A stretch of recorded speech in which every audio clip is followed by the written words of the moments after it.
بسم اللہ الرحمن الرحیم۔ بسم اللہ الرحمن الرحیم۔ محترم ناظرین، آج پھر میں آپ کے سامنے غسل کے اہم مسائل لے کر حاضر ہوا ہوں۔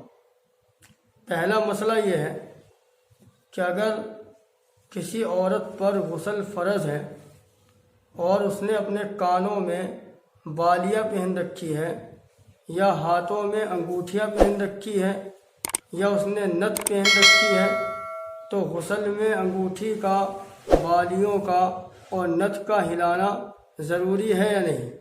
اگر کسی عورت نے ان چیزوں کو نہیں ہلایا تو اس کا غسل ہوگا یا نہیں ہوگا؟ تو اس مسئلے کا جواب یہ ہے کہ اگر کسی عورت نے انگوٹھی پہن رکھی ہے یا بالیاں پہن رکھی ہے یا نتھ پہن رکھی ہے اور اسے یہ اندیشہ ہو کہ اگر ان چیزوں کو میں نے نہیں ہلایا تو پانی ان کے نیچے نہیں پہنچے گا، تو اس عورت کے لیے انگوٹھی کو، بالیوں کو اور نتھ کو ہلانا ضروری ہے۔ اگر اس نے ان کو نہیں ہلایا تو اس کا غسل نہیں ہوگا، اور اگر یہ یقین ہو کہ ان کو ہلائے بغیر پانی ان کے نیچے پہنچ جائے گا تو پھر ان چیزوں کو ہلانا ضروری نہیں ہے۔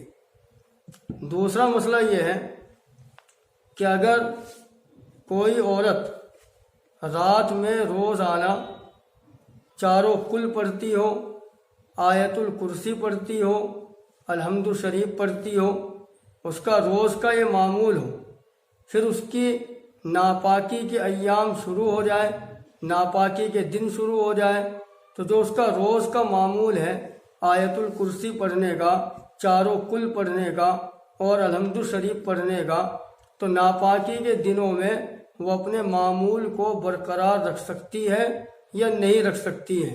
رات میں سونے سے پہلے ناپاک عورت کے لیے ان چیزوں کے پڑھنے کی گنجائش ہے یا ان کے پڑھنے کی گنجائش نہیں ہے؟ تو اس مسئلے کا جواب یہ ہے کہ جس عورت کا روز کا معمول ہو کہ وہ ان چیزوں کو پڑھ کر سوتی ہے تو ناپاکی کے دنوں میں بھی وہ ان چیزوں کو پڑھ سکتی ہے، لیکن دعا کی نیت سے پڑھے، قرآن پاک کی تلاوت کی نیت سے نہ پڑھے۔ پیچھے کی ویڈیو میں ہم یہ بتلا چکے ہیں کہ دعا کی نیت سے آیتیں پڑھنا اور آیت الکرسی، الحمد شریف یا چاروں کل پڑھنا یا کسی اور دعا کو پڑھنا دعا کی نیت سے جائز ہے، تلاوت کی نیت سے جائز نہیں ہے۔ تیسرا مسئلہ یہ ہے کہ اگر کسی عورت کا ناپاکی کی حالت میں انتقال ہو گیا تو اس کو دوسرے مردوں کی طرح غسل دیا جائے گا یا اس کے غسل دینے کا کوئی اور طریقہ ہے؟ عورتوں میں مشہور یہ ہے کہ جو عورت ناپاکی کے دنوں میں مر جائے تو اس کو 2 مرتبہ غسل دینا ضروری ہے۔ اگر اس کو 2 مرتبہ غسل نہیں دیا گیا تو اس کا غسل نہیں ہوگا۔ تو اس مسئلے کا جواب یہ ہے کہ جس عورت کا ناپاکی کے دنوں میں انتقال ہو جائے اس کو ایسے ہی غسل دیا جائے گا جیسا کہ اور عورتوں کو غسل دیا جاتا ہے، اس کے لیے 2 غسل دینا ضروری نہیں ہے۔ عورتوں میں جو یہ مشہور ہے کہ ایسی عورت کو 2 مرتبہ غسل دینا ضروری ہے، یہ غلط مشہور ہے، اس کی کوئی حقیقت نہیں ہے اور اس کی کوئی اصل نہیں ہے۔ چوتھا مسئلہ یہ ہے کہ ناپاکی کے دنوں میں عورت کے لیے مہندی لگانا جائز ہے یا نہیں؟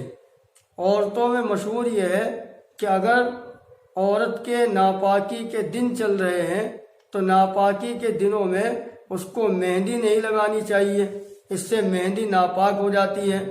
اور اگر کسی عورت نے مہندی لگا لی تو عورتوں میں یہ مشہور ہے کہ جب تک مہندی کا رنگ نہیں اترے گا تب تک اس عورت کا غسل نہیں ہوگا۔ تو اس مسئلے کا جواب یہ ہے کہ عورتوں میں یہ دونوں باتیں غلط مشہور ہیں۔ ناپاکی کے دنوں میں عورت کے لیے مہندی لگانا بالکل جائز ہے، اس میں کوئی حرج نہیں ہے اور کوئی قباحت نہیں ہے، اور مہندی لگانے کے بعد اگر وہ پاک ہو گئی تو اس کا غسل کرنا جائز ہے، عورتوں میں تو یہ مشہور ہے کہ جب تک مہندی کا رنگ نہیں اترے گا تب تک اس کا غسل نہیں ہوگا، اس کی کوئی حقیقت نہیں ہے، یہ غلط مشہور ہے۔ ایسا شریعت میں کوئی مسئلہ نہیں ہے۔ رنگ اترنے کا انتظار کرنا عورت کے لیے ضروری نہیں ہے، جب بھی وہ پاک ہو جائے، اس کی ناپاکی کے دن ختم ہو جائے، وہ غسل کر سکتی ہے۔ رنگ اترنے کا انتظار اس کے لیے ضروری نہیں ہے۔ امید ہے کہ یہ سارے مسائل آپ کو اچھے طریقے سے سمجھ میں آئے ہوں گے۔ ہم اور بھی اہم مسائل لے کر آپ کے سامنے اگلی ویڈیوز میں حاضر ہوں گے۔ آپ ہماری ویڈیوز کو دیکھتے رہیں اور دوسرے لوگوں تک پہنچاتے رہیں۔ اللہ سے دعا ہے کہ اللہ تعالیٰ مجھے بھی اور آپ حضرات کو بھی دین کے صحیح مسائل کا علم عطا فرمائے اور ان کے مطابق زندگی گزارنے کی توفیق عطا فرمائے۔ السلام علیکم ورحمۃ اللہ۔